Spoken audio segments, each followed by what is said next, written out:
in the tribulation period, and you take this mark, in other words, you identify with the beast's empire, will you still be able to be redeemed? And I think the answer to that is yes. Yes.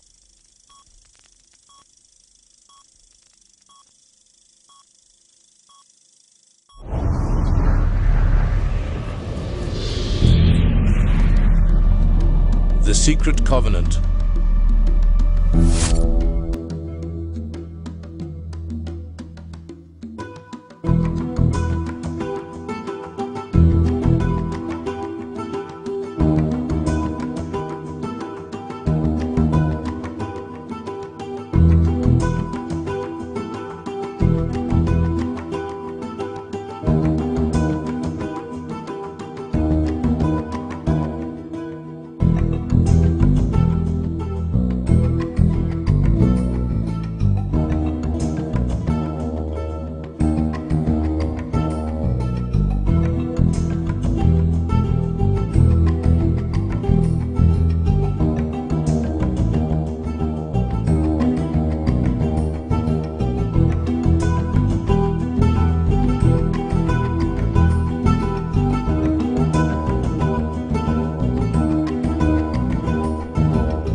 This is Aaron Russo, a filmmaker and former politician.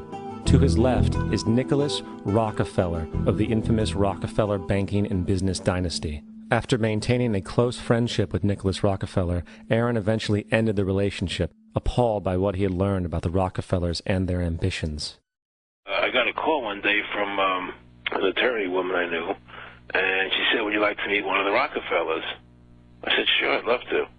And we became friends, and he began to divulge a lot of things to me. So he said to me one night, he said that there's going to be an event there, and out of that event, you're going to see, we're going to go into Afghanistan, so we can run pipelines from the Caspian Sea. We're going to go into Iraq to take the oil and establish a base in the Middle East, and we're going to go into Venezuela and try and get rid of Chavez.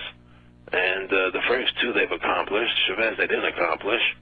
And he said you're going to see guys going into caves looking for people that they're never going to find. You know, he was laughing about the fact that you have this war on terror. There's no real enemy. He's talking about how by having this war on terror, you can never win it because so it's an eternal war. And so you can always keep taking people's liberties away. And I said, how are you going to convince people that this war is real? He said, but the media can convince everybody it's real. I mean, you know, it's just that you keep talking about things. You keep saying it over and over and over again, and eventually people believe it. You know, you created the Federal Reserve in 1913 through lies. You create 9/11, which is another lie. Through 9/11, then you're fighting a war on terror, and now all of a sudden you go into Iraq, which was another lie, and now they're going to do Iran. You know, and it's all one thing leading to another, leading to another, leading to another. Now, I would say to them, what are you doing this for? What's the point of this thing? You have all the money in the world you ever want. You have all the power. I said, you know, you're hurting people. It's not a good thing. And he would say, what do you care about the people for? Take care of yourself and you take care of your family.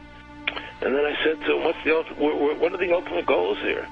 He said, the ultimate goal is to get everybody in this world chipped with the RFID chip and have all money be on those chips and everything on those chips. And if anybody wants to protest what we do or violate what we want, we just turn off their chip.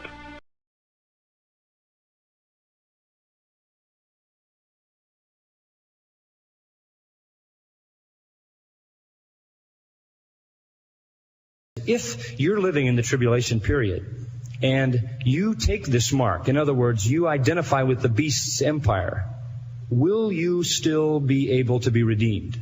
And I think the answer to that is yes.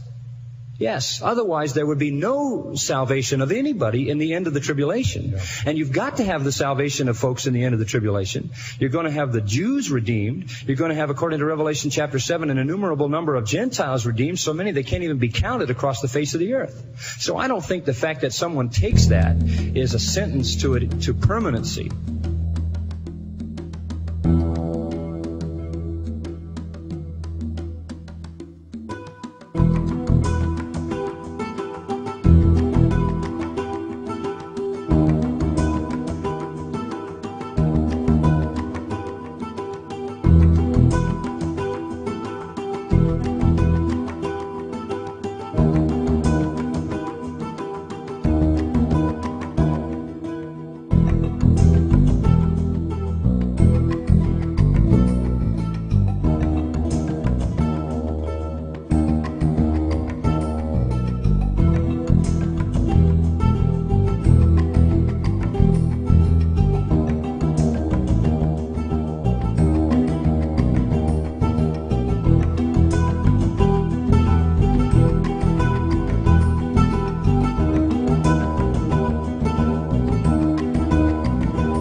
footnote to final to satisfy you, Jack.